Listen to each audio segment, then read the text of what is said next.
माँ भवानी ने भगवान शंकर से प्रश्न किया, प्रभु कि राम कवन प्रभु पूछा तो ही। प्रभु राम कौन है? एक राम को मैं जानती हूँ जिनकी वन लीला देखी थी हमने, जिनकी पत्नी का हरण दुष्ट राक्षस रावण ने किया तो भगवान ने उसका वध किया, लंका पर विजय प्राप्त की। एक राम तो वो है, लेकिन नाथ एक राम और है जिनका नाम आप सदैव दिन रात जपते रहते हैं। जो संत महात्मा है, परमार्थ के पथ पर चलने वाले हैं, वो जिनका नाम सदैव जपते रहते हैं। प्रभु ये दोनों राम एक ही है या अलग अलग है? मैया का यही प्रश्न था। मैया कहती सगुण निर्गुण में भेद है कि नहीं है? ये दोनों अलग अलग है या एक ही है? भगवान ने माँ भवानी के प्रश्नों का बड़ा ही सुंदर से उत्तर दिया। कहा, देवी सगुण और निर्गुण में कोई भेद नहीं है, दोनों एक ही है, कोई भेद नहीं है। भगवान का कोई अपना स्वरूप नहीं होता।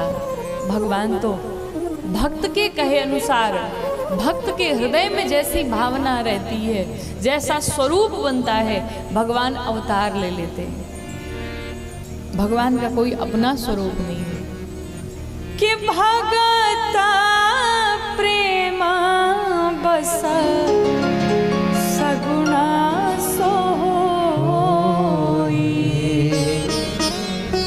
भगवान सिर्फ अपने भक्त के प्रेम के कारण वो निराकार ब्रह्म जिसका कभी जन्म नहीं होता, वो सगुण साकार के रूप में चला आता है। किसके कारण?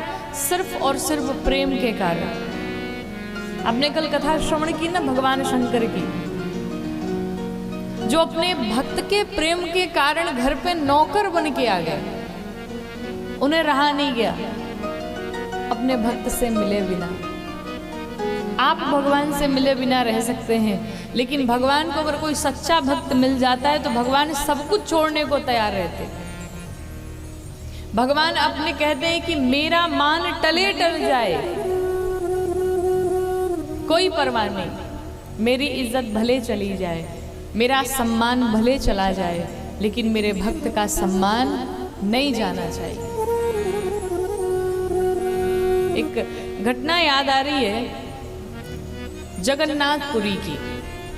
वहीं की घटना है। भगवान के एक बड़े प्यारे भक्त थे, साधु महाराज थे, संत भगवान थे। तो भगवान कृष्ण उनके साथ प्रतिदिन बातें किया करते थे, अपनी लीलाएं उनके साथ में किया करते थे।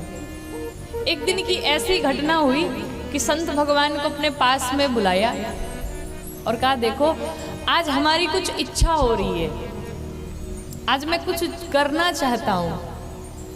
तो साधु महाराज ने, संत भगवान ने पूछा, भाई व्हाट डू यू वांट, आप क्या चाहते हैं? तो भगवान ने कहा, भाई मैं चोरी करना चाहता हूँ। संत भगवान ने पूछा, क्या? कहा चोरी करना चाहता हूँ मैं। कहा यही अब बचा हुआ है, अब चोरी करोगे? भगवान कृष्ण ने कहा, देखो भाई हम ब्रजवासी हैं और हम ब्रजवासी बड़ा अच्छा खासा भोजन करते हैं, प्रसाद पाते हैं, भोजन में कोई कमी नहीं रखते। और यहाँ जब से मैं पुरी में आया हूँ, ये यहाँ के लिट्टी खा खा करके मैं परेशान हो गया हूँ और मेरा मन अब मानता नहीं है, मुझे तो भाई चोरी करनी है। तो संत भगवान ने कहा, देखो महाराज चोरी करने की आवश्यकता ही क्या है, आप जो बताओ मैं खरीद के ला दूँ, आपको खिला दूँ। भगवान ने कहा, देखो जो आनंद चोरी करके खाने में आता है वो किसी और में नहीं आता है। सीधे सीधे मिल जाए तो वो नहीं अच्छा लगेगा, और हमारी तो बचपन से आदत है चोरी करने की, अपने सखाओं के संग में, अपने मित्रों के संग में। तो आज बड़े दिन हो गए, मुझे तो चोरी करके खाना है। संत भगवान ने कहा, लेकिन मुझे तो चोरी आती नहीं, मैं करूँगा कैसे? तो भगवान ने कहा, चिंता न करो, मैं बताऊँगा कैसे कैसे चोरी करनी है। भगवान कृष्ण ले गए और जो वहाँ के राजा थे, उनके राजपाट में एक बहुत बड़ा सा बागीचा था, बहुत बड़ा सा बागीचा। भगवान कृष्ण उसी बगीचे में संत भगवान के साथ में पहुंचे। क्या करने पहुंचे? चोरी करने पहुंचे।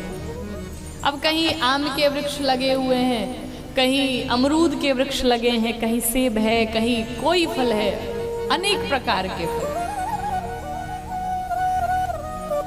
जब दोनों पहुंचे तो संत भगवान ने पूछा, देखो भाई हमें तो बहुत भय है, बड़ा डर लग रहा है, अगर कहीं पकड़ा गया तो बड़ी कुटाई हो जाएगी। तो भगवान ने कहा, देखो एक काम करता हूँ, चोरी कैसे करनी है मैं बताता हूँ। तो संत भगवान ने पूछा, कैसे करनी? तो भगवान आम के पेड़ के ऊपर चढ़ गए। कह, देखो मैं ऊपर चढ़ा हुआ हूँ, मैं आम तोड़ूंगा और आप नीचे रहना, देखते रहना कहीं कोई आया तो नहीं। तो भगवान तो सबसे ऊपर चढ़ गए और संत भगवान थोड़े ही ऊपर चढ़े हुए थे, ज्यादा ऊपर नहीं गए। कि जैसे माली आए तो तुरंत सूचना देना कि माली अब आ रहा है, भगो यहां से। भगवान आम तोड़ ही रहे थे, तब तक संत भगवान ने माली को देख लिया और जैसे ही माली को देखा संत भगवान ने कहा, कन्हैया अरे माली आ रहा है, पकड़े जाएंगे हम। तो भगवान को तो आदत है चोरी करने की। भगवान तुरंत उतरे और अंदर ध्यान हो गए। संत भगवान, अब उन्हें तो आदत थी नहीं चढ़ने उतरने की, अब वो वहीं फंस गए महाराज। और जब तक वो पेड़ से नीचे उतरते तब तक तो माली ने पकड़ लिया। अरे चोरी करते हो, और कोई और करे तो समझ में आए, साधु संत होकर के चोरी करते हो, शर्म नहीं आती तुम्हें? अब ये महाराज बोले क्या बोले, भाई चोरी तो की ही है। मालियों ने पकड़ा और रस्से में बांध दिया और वो जबरदस्त कुटाई करनी शुरू की उनकी। और जब कुटाई शुरू हुई संत भगवान की तो ये तो कुछ बोले नहीं। कई घंटों तक बांध के रखा संत भगवान को और उसके बाद कुटाई करने के बाद राजा के पास लेके पहुंचे। जब राजा के पास गए तो राजा चूंकि बड़े भक्त थे और संयोग से जो संत भगवान को पकड़ के लाए वो राजा के गुरु थे। अब जब राजा के पास माली पकड़ के लेके गए, सरकार इन्होंने चोरी की अपने बगीचे में, इन्होंने चोरी की अपने बगीचे में। तो राजा तो पहचान गया, कहा महाराज आपने चोरी की? तो संत भगवान ने कहा, देखो चिंता न करो, काम ही जब हमने चोरी का किया है तो सीधी सी बात है, पकड़ा ही जाऊंगा और कुटाई तो होनी ही होनी है, इसमें इनकी कोई गलती नहीं है, अच्छी बात है, अब जो किया है वो तो भुगतना ही पड़ेगा। तो राजा ने पूछा, एक बात बताओ महाराज, आपको चोरी करने की जरूरत क्या पड़ गई? ये आपका पूरा बागीचा है, आप क्यों चोरी की? आप एक बार आदेश कर देते तो पूरा बगीचे का फल आपको दे देते। कहा मैंने चोरी नहीं की, मुझे चोरी करवाई गई जबरदस्ती। कहा आपको चोरी कराई गई? किसने कराई? कहा वही छलिया मोहन है, और दूसरा कौन हो सकता है?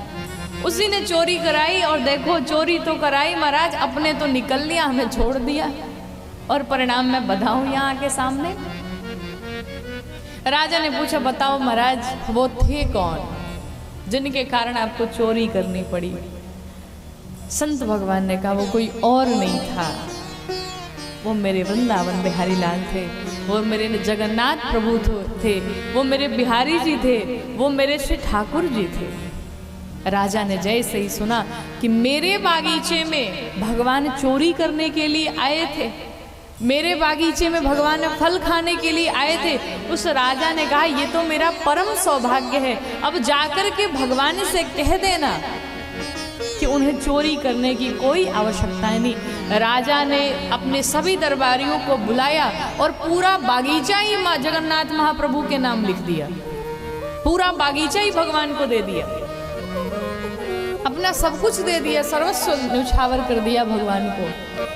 आप जिस घर में रह रहे हैं ना, उसी घर को भगवान का घर समझिए, किसी को लिखने की आवश्यकता नहीं है।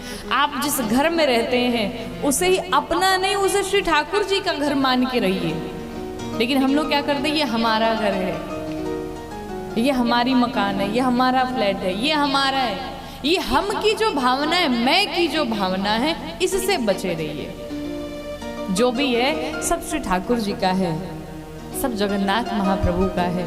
उस राजा ने भी अपना पूरा बागीचा लिख दिया भगवान के नाम, प्रभु लीजिए, मुझे नहीं चाहिए, ये सब आपका ही तो है। और देना क्या है, किसको देना है? जब सब भगवान का ही है तो हम दें किसको?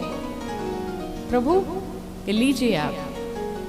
अब संत भगवान चलते फिरते लंगड़ते हुए आए भगवान के पास, तो भगवान में खूब आनंद करते हैं ना। भगवान ने कहा, और महाराज कहाँ रुक गए थे आप बीच में? बड़े विलंब हो गए आपको आने में।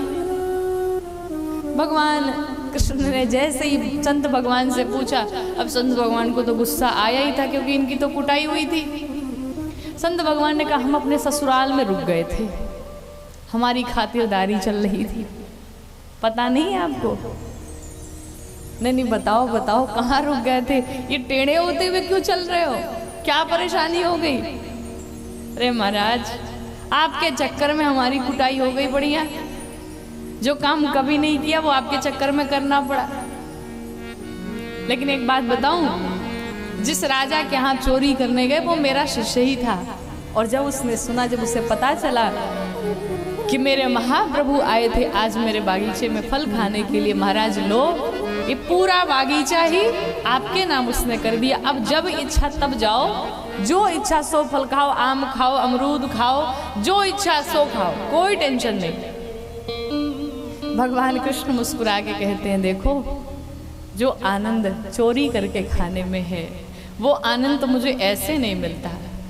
कहने का अर्थ है भगवान ऐसी ऐसी अनेक लीलाएं अपने भक्तों के साथ करते रहते हैं। और किस कारण करते हैं? सिर्फ और सिर्फ प्रेम के कारण करते हैं, दूसरा कोई कारण नहीं है। भगवान शंकर ने भी यही उत्तर दिया कि भगवान को पाने का मात्र एक मार्ग है, वो क्या है? भक्ति मार्ग। प्रेम से भगवान को पाया जा सकता है, दूसरा कोई उपाय नहीं है।